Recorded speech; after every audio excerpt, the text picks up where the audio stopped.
Hey everybody, what's going on? It's James here with Crypto Common Sense, and I have your Bitcoin slash cryptocurrency update for Monday, May the 11th.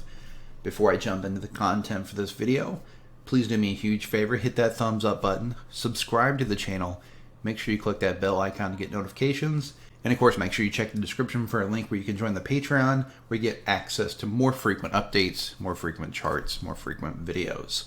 So let's talk about Bitcoin. Obviously, yesterday was a very important close for Bitcoin. It was a daily close and a weekly close, and it brought an end to this, super strong 7 or 8 green candles nonsense on the weekly chart.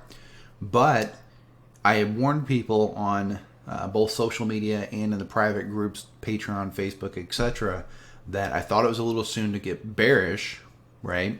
Yeah, people flipping bearish, all of a sudden talking about these super low targets again. And the reality is anytime the market undergoes a big move, you're typically going to have a counter move, okay? So the dump was not unexpected, guys. I had done videos about this. Hopefully you saw them. Hopefully it was able to, save you some heartache, and maybe even, in some cases people were able to get into a short and make some money off of the drop. That would have been nice. I know, some of the members in the Discord were able to do very well off of it. But essentially what happened, and we're going to talk about what I think is happening going forward as well, but on this drop, just something that you can keep in mind for the future so that you don't get caught sleeping, is we had this big downtrend from June of last year till March of this year, right? Everybody knows that. It's common knowledge. And if we draw Fibonacci levels, first I was drawing them here. I was trying to get the 61.8, the local move, so I thought it would go up to about 8 grand. When it got there, it was all these resistances. It was the 200-day moving average, and it looked really good. And I basically said at the time, either this is the perfect short setup, or it's the biggest trap ever.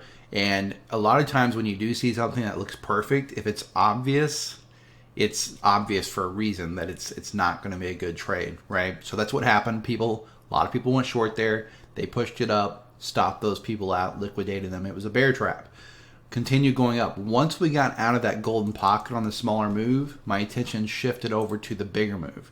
And I did a video about this, mentioning that people will sometimes talk nonsense talking about, oh, well, you just keep moving your resistance. And again, that's how trading works. If you're looking for support and you lose support, you look for the next level. If you lose a resistance, you look for the next level. You don't keep hoping and praying that it's suddenly going to go down. You look for the next place that is logical that it might go down.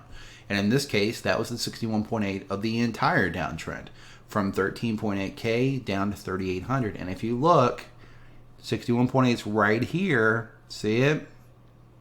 I did a video about this. It touched it. We'll zoom in. Through a tiny little wick. I mean a tiny wick of just like $10, $15 over the line, and boom, dump. And if you had shorted the top of that candle and caught the whole move, it was 19.57%. If you had shorted the Fibonacci level, it was roughly 19.2% from the top to the bottom of that move, right? So again, that wasn't unexpected. Here's where people got in trouble though. Because when this big move down happened, it was about a 15% drop in 1 hour, and they started getting super bearish. Reality is this is still on a daily uptrend, guys, right? I'm a bear, right? So I shouldn't be the one pointing this out, but it's funny I say that because I'm not a bear, guys. I'm a trader, and more I realize that I should stop referring myself to a bear, because I'm not. I'm just trading the market, right? I'm macro bearish because we're in a macro downtrend, but this is a daily uptrend, and this yellow line here was actually the last low that was really important in my mind, right? Now some people are going to say that this was the last low right here, and that's also feasible, okay? So it depends on how strict you are about this uptrend, right? If you're counting the bigger moves, up, down, higher high, higher low, higher high, higher low, higher high, well then this is another higher low.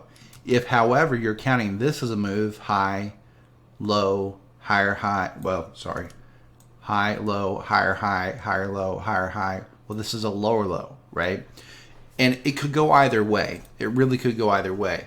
I don't think that the uptrend is going to continue. I want to be very clear about that. But I do think that this is a really big liquidity gap. And just like gaps work, when you're going up and you're trying to come back down and fill them in, when you have a huge dump, you'll often come back up and fill them in.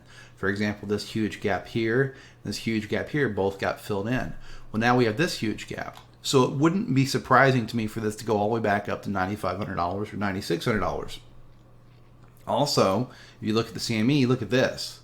There's not just a liquidity gap, there's actually a real open air gap on the CME chart. So you have to be careful because that gap is between 92.75 and 98.20. Okay? So, you know, getting bearish after a big dump, it's an emotional reaction that people have. You know, they were bullish and then suddenly, oh God, I got to turn into a bear. Why? The chart doesn't support turning into a bear all of a sudden, right? On a macro trend, yes, it's bearish. But on this smaller trend, this is not necessarily bearish yet, right? And we're going to zoom in and look at some smaller time frames. I'm going to show you why. So that's the daily chart. Reality is what we did was we came down and basically tested the 200 moving average. There it is, right? Didn't quite touch it. Got front ran a little bit. It was at 8,036. Price came down to 8,106. But as long as we're still above that, you got to be careful getting too bearish on the shorter time frames. Okay, and by shorter time frames, I'm talking daily, weekly, or excuse me, daily, 3-day, stuff like that. Okay, on the weekly, the macro picture, it's always been a downtrend from June until now.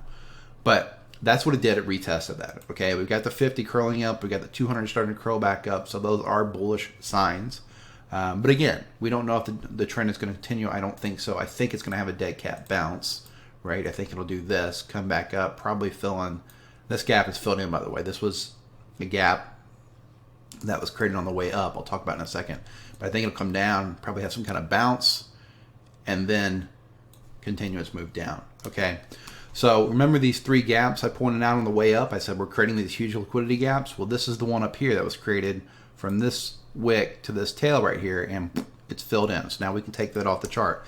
We still have this liquidity gap right here. We still have this liquidity gap right here. Okay. But again, what I think is probably going to have something like that. Okay. Why do I expect the pump? Well, let's zoom in a little bit and look at some smaller time frames. And what's this? This is a 6-hour chart. And what is this?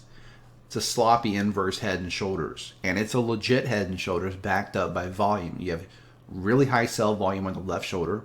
You have weak sell volume on the head. And you have even weaker sell volume on the right shoulder. And it starts to move up. And it's even more clear on an hourly time frame because watch this. Huge dump, left shoulder, head, right shoulder. Volume matches it, all good. And if you look down at your RSI, you had a massive bullish divergence here, right? RSI making a much higher low, a price made a lower low. And then you have your third touch of your uptrend on RSI while you're also making your right shoulder. So this is probably one of the easiest trades that I would ever, come across. Unfortunately for me, it happened at 5 a.m. So this candle closed at 5 a.m. my time, so I didn't make any money off of it. I wasn't able to get into the trade. But this is exactly the type of setup that comes along once every few months. And, those are home run type of setups. And you can see in this case, if somebody entered on the close of that red candle, 8.22% move in 3 hours, right? So now what we have is we have this inverse head and shoulders with this neckline sitting right above here. And if you notice, it just keeps coming down and finding support on top of that line. So that's the line in the sand, $8,821 on Coinbase. If it can stay above it, I think it's bullish in nature on the smaller time frames. I think we're probably going to try to go up and fill in this liquidity gap, which exists from there to there, right? In fact, let me draw a box so that it's not getting confused with my horizontal lines. So your gap right now is living right in that area, okay? So it's completely feasible for this to go all the way back up here to 9,500 before coming back down. Maybe even push a little further and fill in that CME gap, okay? In other words, I ain't shorting it, right? Not unless something changes after I do this video. Right now, this does not look bearish. It just looks like it's finding support on the neckline. And if this head and shoulders plays out to target, it would be right around $549. Move it up. That would put it up around 9,300. Pretty close, right? See what I'm saying? Don't think there's a reason to be bearish right now. So that's the hourly chart. The 4-hour chart, what I'm watching on it is going to be a couple of lines. The one that's most interesting to me the first is going to be this downward sloping line here. I think it cuts right through it. And then I think that the next line that'll probably be important to me, I have the hiccups, sorry. I think the next line that'll be important to me is probably this upward sloping purple line. I'll see if we can find some resistance there. If we chop through both of those, no problem. I'll just simply shift and wait for it to come up and see how it acts when it gets to this red line here, which could be the line that is the final line in the sand. Maybe it fills in these gaps, hits this line around the same time, and then I could look for, you know, short opportunities. For now, I'm probably going to look for longs. Okay, I don't mean I'm going to go long right now, like stop shooting the video, go to open a long. I mean, I'm going to ride the trend, and I think we're probably going to be in an uptrend until this gap is filled in. Okay, always using stop losses, because the thing is right now this thing could fall off another cliff any second, right? So we want to make sure that we're always protected and that we're not, you know, gambling with our money. So I will obviously be using some tight stop losses, but I do think there's a move here, a counter move before further downside. So that's the daily, you know, the smaller time frames, things like that. Also on the daily, another, you know, sign that we want to watch is this was a parallel channel that Bitcoin was in on RSI. It was moving up nicely, broke out of it. So of course, once you break south, you know, I'll also be watching the daily. If it can come up and retest this from the bottom, that would be a bearish retest. Could offer an opportunity to open a short. Just have to see if it lines up with the smaller time frames as well, right? So I'm, you know, while I'm going to try to ride the long on the way back up, I'm still bearish. I'm still looking for that short opportunity. I just don't want to sit and wait on it. I want to try to make some money in the meantime as well. On the 3-day chart, this thing had broken way above this downward sloping trend line, and I was almost ready to ride it off. But with this big pullback, it actually came right back down inside. So it is interesting. Looks like maybe just a false break. So I'll keep an eye on that. But it's important to note that really this big O tail, not only did it just test the 200-day moving average, it also just tested this upward sloping trend line from March. We got too far away from the line. So again, this big pullback doesn't guarantee that it's going to go down, right? Obvious uptrend on the 3-day. High, low, higher, low, higher high, higher low, right? We don't have a lower low yet. And if we go over to the weekly chart, it's even more interesting because we had this perfect touch of this resistance last week, and then this, you know, this week that just closed, it was way up here, so it was like, yeah, I don't even think this matters. But pulled right back down inside of it. Found support though. You see where it found support? Right on top of that bear market box, which is actually bullish in nature, not bearish. Okay, so that's really, you know, kind of got my attention a little bit. Also, the momentum is coming up for a fourth test of this downtrend line. More times it's tested, the weaker it gets. On the weekly, the other thing to pay attention to is the fact that, again, this came down. Look what it tested. 19-week moving average. Came right back down to it. That thing is awesome. Okay, I'm going to turn those off. The one thing, if you guys want a bullish scenario, if you want to watch for the gotcha, right? The one thing that could be a gotcha on this weekly chart is if you look back, if this truly is a new bull market, and I don't think it is, but if it is, right, if this was the bottom and this is a new bull market and everything, it's possible that they throw everybody for a loop again like they did in 2019 and have a little mini bull run, okay? If you look after all this, after it broke out, right, it had 1, 2, 3, 4, 5, 6, 7 green candles in a row. Then it put in this spinning top red candle. What do we have here? 1, 2, 3, 4, 5, 6, 7 candles in a row with essentially a spinning top red candle. It's very similar. Now, I don't think they're exact, and there's a huge, you know, difference here in what happened before this. This right here, these 7 candles followed by this red candle here, happened after consolidation. It happened after accumulation had occurred. So you had like 3 months of accumulation and then the move up. This was just it looks like a dead cat bounce. Okay, that's what this looks like, is a dead cat bounce. But it would be negligent of me not to at least point out the fact that there are similarities there that are worth paying attention to, right?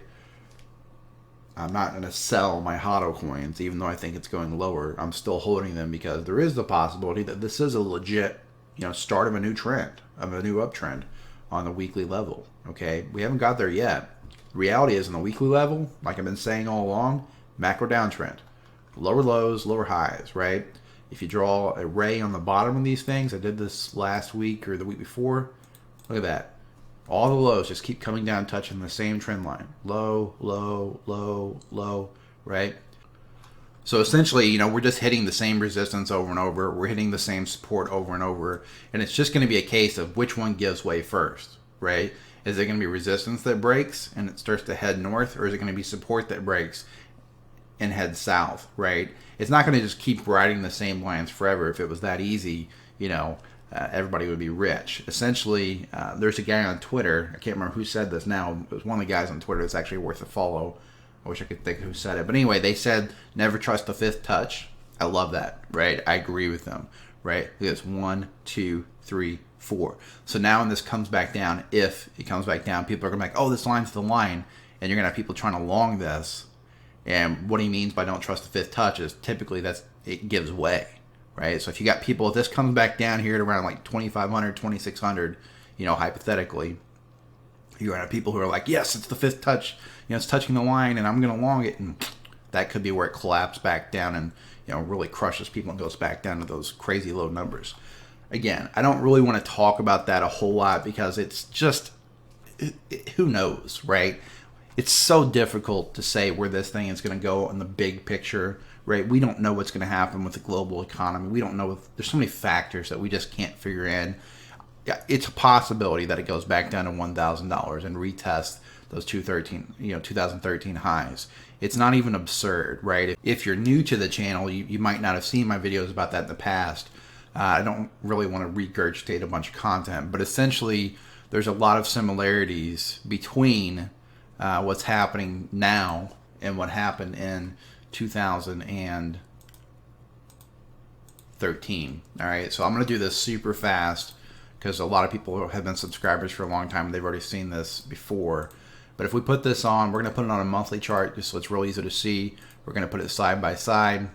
And again, we have to play this level by level. This is just one of the things that I'm going to keep an eye out for, okay? All right, so basically what happened in 2013, long story short, this thing had pumped up. Is this on a log? What is going on? My charts look totally different for some reason. Anyway, we want this on a log form.